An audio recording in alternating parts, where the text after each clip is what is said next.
My name is Kate Consenstein. It took me a while to get through college. I stopped, I started, I traveled. Ultimately, I did finish college, and I stumbled really fortuitously into the legislative internship program through UAA. I had the opportunity to work for Representative Mary Peltola, who became a friend and mentor to me and was the way that I first really came to rural Alaska. One of my defining moments was the first time I stepped off a plane into the village of Kongaganak. It was like visiting a foreign country, and I thought that I knew what it meant to be an Alaskan before then, and I didn't.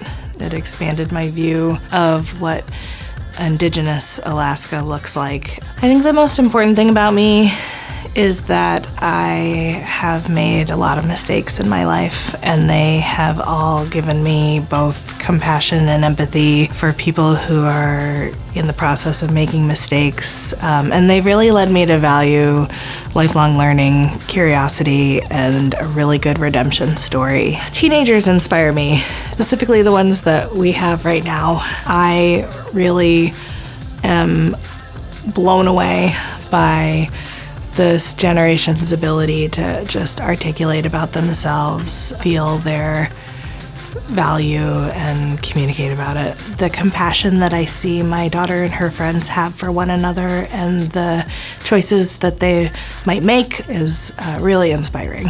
I've been really fortunate to grow up in Alaska, where people have a better than average chance of succeeding based on their knowledge of the state. But I'm aware that sometimes that translates as nepotism and privilege, and I have benefited from both of those things and working to subvert by creating opportunity for other people that don't have the same privilege as I do. One of the ways that we do that is through a ton of pro bono at my work, and we really love working with Anchorage Community Land Trust to work with other small businesses that are starting out. As my business grows, sometimes those opportunities become few and far between, so we really seek them out. I had an opportunity to start my own consultancy, and that's what I thought it was going to be. One thing led to another. I ended up hiring my first employee after a couple of years, and then we just have continued to grow, both in reputation and in size, and we now have 12 full-time employees.